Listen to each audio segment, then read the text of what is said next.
Hi friends, welcome to DS and TET rapid revision classes. Previous వీడియోలో మనం 9th class first lesson explain చేసుకున్నాము. ఇప్పుడు second lesson explain చేసుకోబోతున్నాము. Second lesson పేరు నేను ఎరికిన బూర్గుల. రచయిత ఎవరు? పివి నరసింహారావు. పివి నరసింహ గారి గురించి చాలా వెరీ ఇంపార్టెంట్ బిట్స్ చెప్పాను. ఒకసారి రివైజ్ చేసుకుందాము. పివి నరసింహారావు గారి ఆత్మకథ పేరేంటి? నెక్స్ట్, పివి నరసింహ గారు నడిపిన పత్రిక ఏంటి? పివి నరసింహారావు గారికి ఎన్ని భాషలు అనర్గళంగా మాట్లాడగలడు? పివి పూర్తి పేరేం పేరు? అతని జన్మస్థలం ఎక్కడ? పివి రాజకీయ గురువు ఎవరు? గురుతుల్యులు ఎవరు? ఓకే, ఇవన్నీ మనం ఎక్స్ప్లెయిన్ చేసుకున్నాము. ఎవరైనా ప్రీవియస్ వీడియో చూడకుంటే డిస్క్రిప్షన్లో లింక్ ఇస్తాను, ఇప్పుడే వెళ్ళి చూడండి. ఇందులో వచ్చిన బిట్స్ ఎక్స్ప్లెయిన్ చేసుకున్నాం. ఇప్పుడు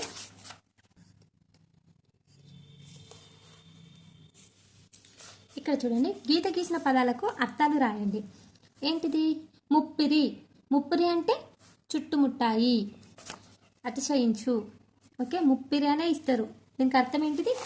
చుట్టుముట్టాయి. వీసమెత్తు. వీసమెత్తు అహంకారం లేకుండా ముందుకెళ్ళాలి అంటే 1/16 వంతు. వీసమెత్తు అంటే కొంచెం కూడా అహంకారం లేకుండా ముందుకెళ్ళాలి అని, 1/16 వంతు అన్నట్టు. దశరథుని కడగొట్టు బిడ్డడు శత్రుఘ్నుడు.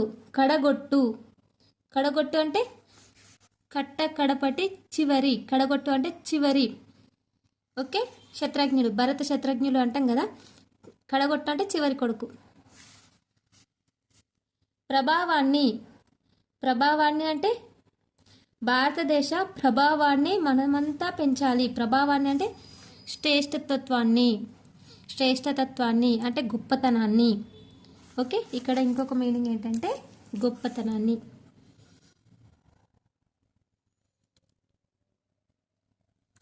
నెక్స్ట్, మన దేశ ప్రజలకు వివేకానందుడు ప్రాతః స్మరణీయుడు. అంటే నిద్ర నుండి లేవగానే స్మరించుకోవాల్సిన దైవ స్వరూపులు. వివేకానందుడు ఎటువంటి వాడంటే నిద్ర నుండి లేవగానే స్మరించుకోవాల్సిన దైవ స్వరూపులు. ప్రాతః స్మరీయుడు అంటే.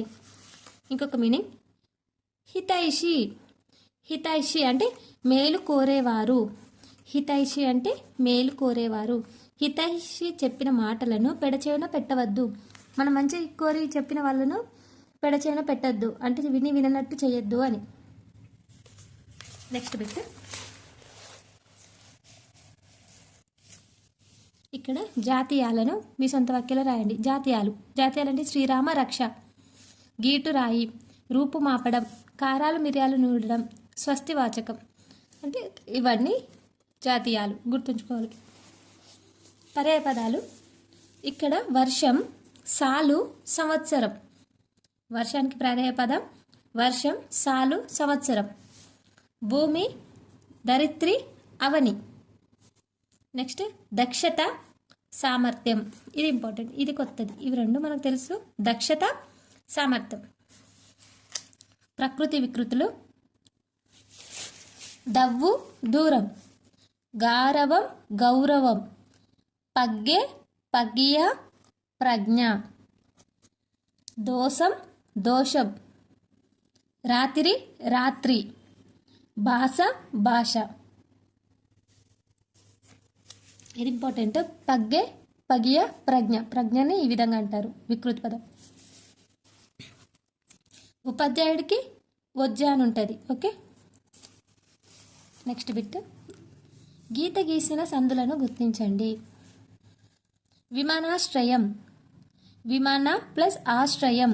విమానాశ్రయం దీర్ఘం వచ్చింది కాబట్టి సవర్ణ దీర్ఘ సంధి. విమాన ఆ ప్లస్ ఆశ్రయం, విమానాశ్రయం కాబట్టి సవర్ణ దీర్ఘ సంధి. జ్ఞాపకం ఉండడం. జ్ఞాపకము ప్లస్ ఉండడం, జ్ఞాపకం ఉండడం. జ్ఞాపకము ఉత్వ సంధి. శరీరాకృతి. శరీర ప్లస్ ఆకృతి, శరీరాకృతి సవర్ణ దీర్ఘ సంధి. మహోన్నత. మహా ఆ ప్లస్ ఉన్నత, మహోన్నత గుణసంధి. జీవితాన్నంత. జీవితాన్ని ప్లస్ అంత, జీవితానంతా ఉత్వసంధి. చెప్పినప్పటికీ, చెప్పిన ఆ ప్లస్ అప్పటికి, చెప్పినప్పటికీ అత్వసంధి. ఒక్కొక్కప్పుడు, ఒక్కొక్క, ఇక్కడ ఓన్లీ ఒక్కొక్కకే ఉంది చూడండి. ఒక ప్లస్ ఒక, ఒక్కొక్క అమిడ్రిత సంధి.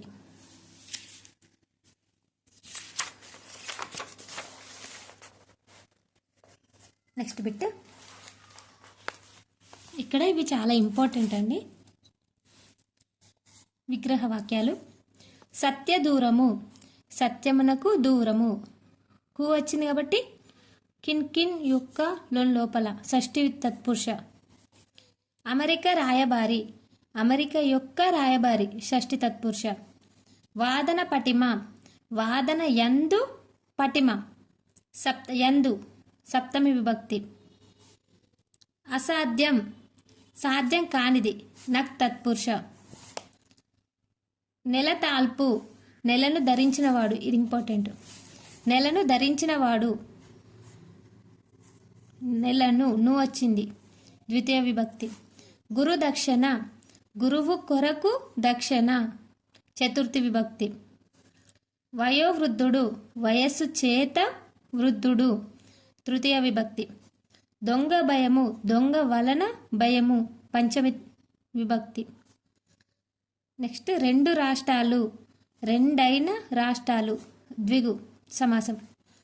శక్తి సామర్థ్యాలు, శక్తియు సామర్థ్యము రెండు వచ్చినాయి కాబట్టి ద్వంద్వ సమాసం.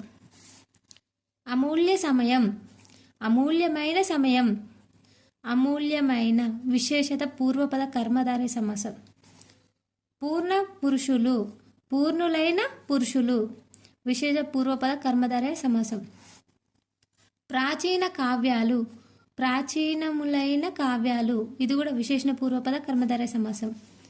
పెద్ద కుటుంబం, పెద్దదైన కుటుంబం విశేషణ పూర్వపద కర్మధారయ సమాసం. ఇక్కడ చూడండి విశేష పూర్వపద కర్మధారయ సమాసం అని ఈ మూడు వచ్చాయి. ఇది AIOO. విశేష పూర్వపద కర్మధారయ సమాసం అంటే పూర్వపదమేమో గుణాన్ని తెలియజేస్తాయి, ఉత్తర పదమేమో నామవాచకాన్ని తెలియజేస్తాయి. ఆ విధంగా వచ్చినప్పుడు విశేష పూర్వపద కర్మధారయ సమాసం అంటాం. విశేష ఉత్తరపద కర్మధారయ సమాసం వచ్చినప్పుడు పూర్వపదం నామవాచకాన్ని తెలియజేస్తాయి, ఉత్తర పదం గుణాన్ని తెలియజేస్తాయి. అది విశేషణ ఉత్తరపద కర్మధారయ సమాసం. కానీ ఇప్పుడు పూర్వపదం గుణాన్ని తెలియజేస్తున్నాయి. చూడ, అమూల్య, పూర్ణ, ప్రాచీన, పెద్ద, ఇవన్నీ ఏంటి గుణాన్ని తెలియజేస్తున్నాయి. సమయం, పురుషులు, కావ్యాలు, కుటుంబం ఇవి నామవాచకాలు. ఓకే. నెక్స్ట్ శక్తి సామర్థ్యాలు, శక్తి సామర్థ్యం, సామర్థ్యం దమద సమాసం. రెండు రాష్ట్రాలు, రెండు అనేది సంఖ్యావాచకం, రాష్ట్రాలు అనేది నామవాచకం, రెండైన రాష్ట్రాలు ద్విగు. పంచమి అంటే పలన్ కంటెంట్ పట్టి పంచమి విభక్తి. కిన్ కున్ యొక్క లోపల షష్ఠి విభక్తి. అందున్యన్ సప్తమి విభక్తి. డూమువులు ప్రథమ విభక్తి. నిన్నులను కూచు గురించి ద్వితీయ విభక్తి. ను విభక్తి ప్రత్యయాలు వస్తేనే మనకు ఈ బాక్స్ అనేది ఫుల్ఫిల్గా వస్తుందండి. ఓకే. నెక్స్ట్ ఇక్కడ సామాన్య వాక్యాలను సంశ్లిష్ట వాక్యాలుగా మార్చండి. పూనాలోని ఫెర్గుసన్ కాలేజీలో చేరాడు. పర్షియన్ భాషను చదివాడు. ఆ కళాశాల నుంచి పట్టభద్రుడయ్యాడు. ఇది సంక్లిష్ట వాక్యంగా ఎలా రాయాలి చూద్దాం. పూనాలోని ఫర్గున్ కాలేజీలో చేరి పర్షియన్ భాష చదివి ఆ కళాశాల నుండి పట్టభద్రుడయ్యాడు. సంక్లిష్ట వాక్యాలుగా రాయాలంటే అసమాపక క్రియలు యాడ్ అవుతాయి, సమాపక క్రియలే అసమాపక క్రియలుగా అవుతాయి. ఇప్పుడు చేరాడు ఉంది, చేరాడు అనేది సమాపక క్రియ, ఇదేంటి చేరి అని అయిపోయింది. ఎందుకు ఇది అసమాపక క్రియగా వచ్చేసింది. చదివాడు, చదివి, చదివి అనేది అసమాపక క్రియ, సమాపక క్రియ అసమాపక క్రియగా మారింది. ఓకే. సంక్లిష్ట వాక్యంగా రాయాలంటే సమాపక క్రియలు అసమాపక క్రియలుగా చేరినాక రాయగలుగుతాం. ఓకే, ఇది గుర్తుంచుకోవాలి. ఇక్కడ చూడండి, బూర్గుల హైదరాబాద్ రాష్ట్రంలో దున్నేవానికి భూమి హక్కునిచ్చే కౌలుదారి చట్టాన్ని తయారు చేశాడు. బూర్గుల సామ్యవాద వ్యవస్థకు పునాది వేశాడు. బూర్గుల అజరామర కీర్తిని పొందాడు. అంటే ఇక్కడ చూడండి, చట్టాన్ని తయారు చేశాడు సమాపక క్రియ, అసమాపక క్రియ చేసి, తయారు చేసి, పునాది వేసి, బూర్గుల అజరామర కీర్తిని పొందాడు. ఇక్కడ ఓకే, 2 అసమాప్త క్రియలు, 1 సమాప్త క్రియ వచ్చింది. ఈ విధంగా గుర్తుపెట్టాలి. అసమాప్త క్రియ వస్తే చాలు, అది సంక్లిష్ట వాక్యం అని గుర్తుండాలి. నెక్స్ట్ లెసన్ వలస కూలి. దీని యొక్క రచయిత డాక్టర్ ముకురాల రామిరెడ్డి.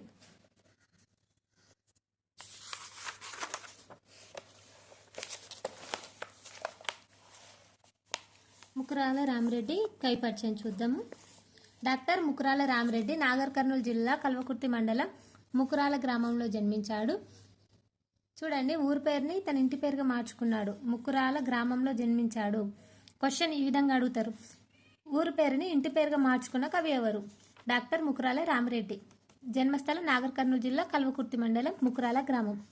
ఈయన సమకాలీన అంశాలను ప్రతిబింబించే కవితలు, పద్యాలు, పాటలు, కథలు, వ్యాసాలు రాశాడు.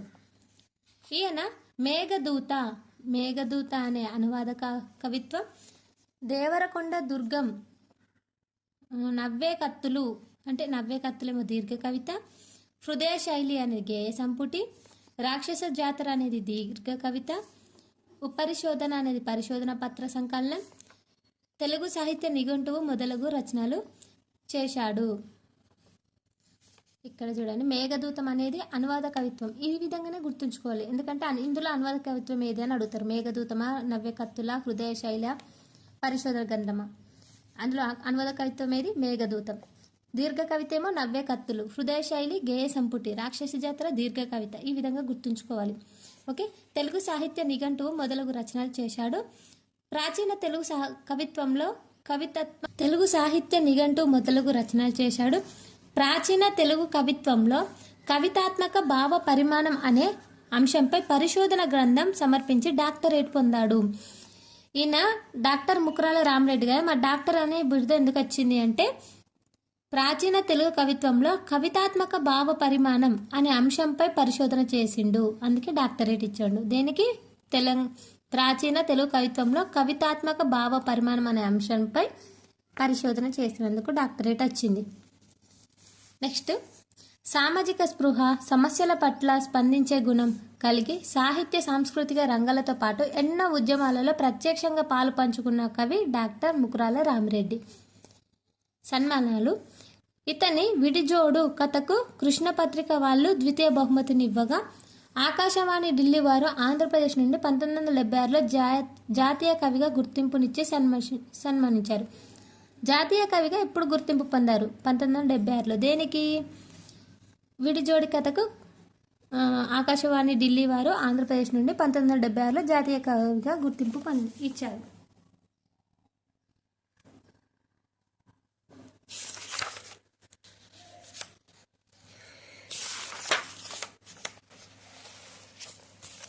ఇందులో బిట్స్: మస్తుగా అనే పదానికి అర్థం అధికంగా, గడువు కాల వ్యవధి, పైరు సస్యం. నెక్స్ట్, క్రింది పదాలు వాక్యాలను వివరించి రాయగా.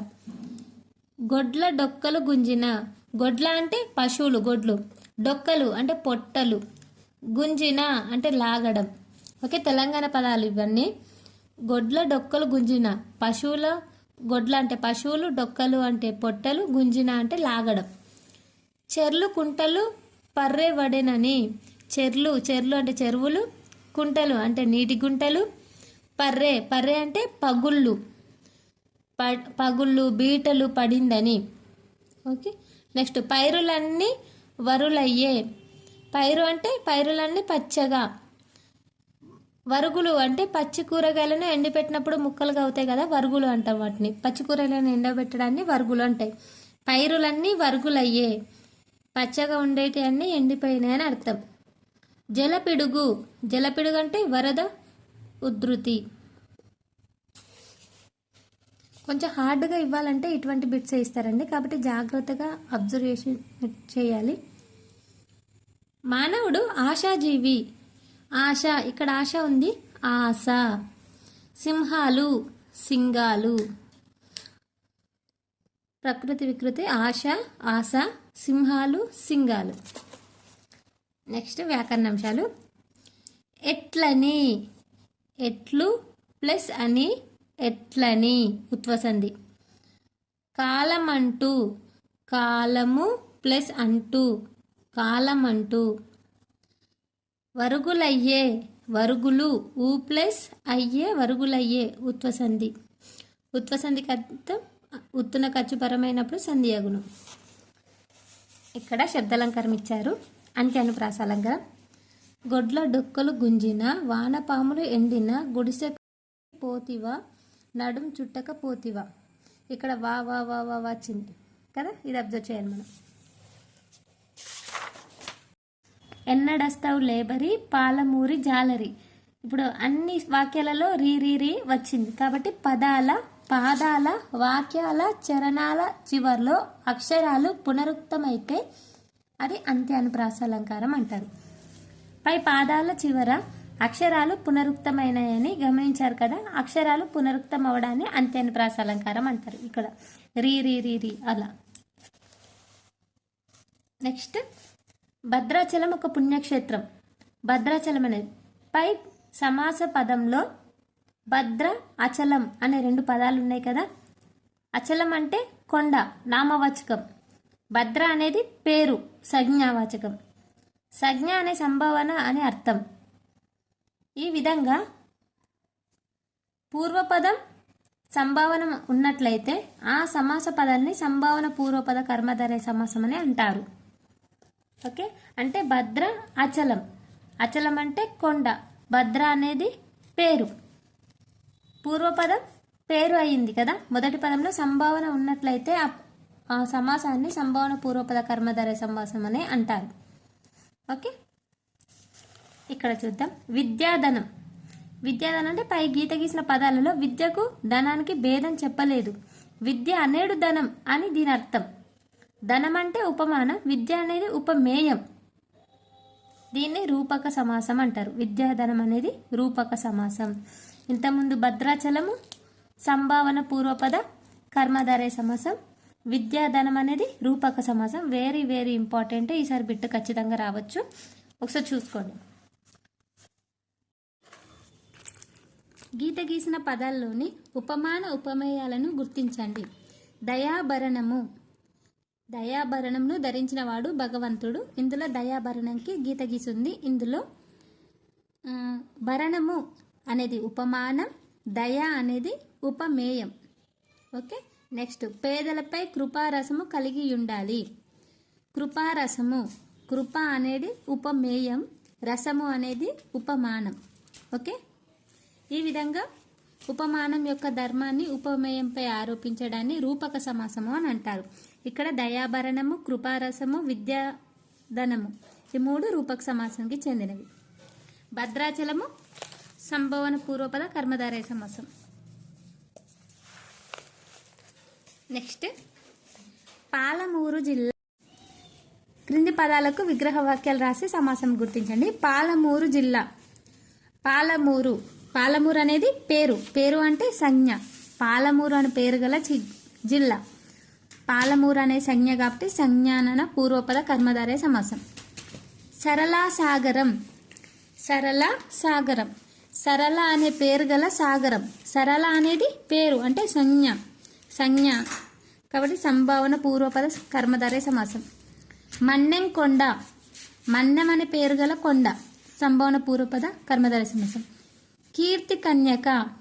కీర్తి అనే కన్య. కీర్తి కన్యక. కీర్తి అనే కన్య రూపక సమాసం. జ్ఞాన జ్యోతి. జ్ఞానము అనే జ్యోతి రూపక సమాసం. నెక్స్ట్ రంగాచార్యతో ముఖాముఖి. ఇది నెక్స్ట్ వీడియోలో ఎక్స్ప్లెయిన్ చేసుకుందాము మనము. ఈ రంగాచార్య ముఖాముఖి అనేది ఇది పరిపుచ్చ అనే ప్రక్రియకు చెందింది. ఇంటర్వ్యూ అంటే ముఖాముఖి అని కూడా అంటారు. ఇది ప్రధానంగా 2 రకాలు. ఉద్వేగాల ఎంపికలో అభ్యర్థి ప్రతిభను పరీక్షించడం కోసం చేసేదే ఇంటర్వ్యూ. రంగాచార్య పేరు సందర్భాల్లో వివిధ పత్రికల్లో ఇచ్చిన ఇంటర్వ్యూలో ప్రధాన అంశాలే ఈ పాఠం యొక్క ఉద్దేశం. ఇందులో very important points Dasarathi Rangacharya గురించి వెరీ ఇంపార్టెంట్ పాయింట్లు మనం ఇందులో ఎక్స్ప్లెయిన్ చేసుకుందాం టుమారో వీడియోలో. Thank you.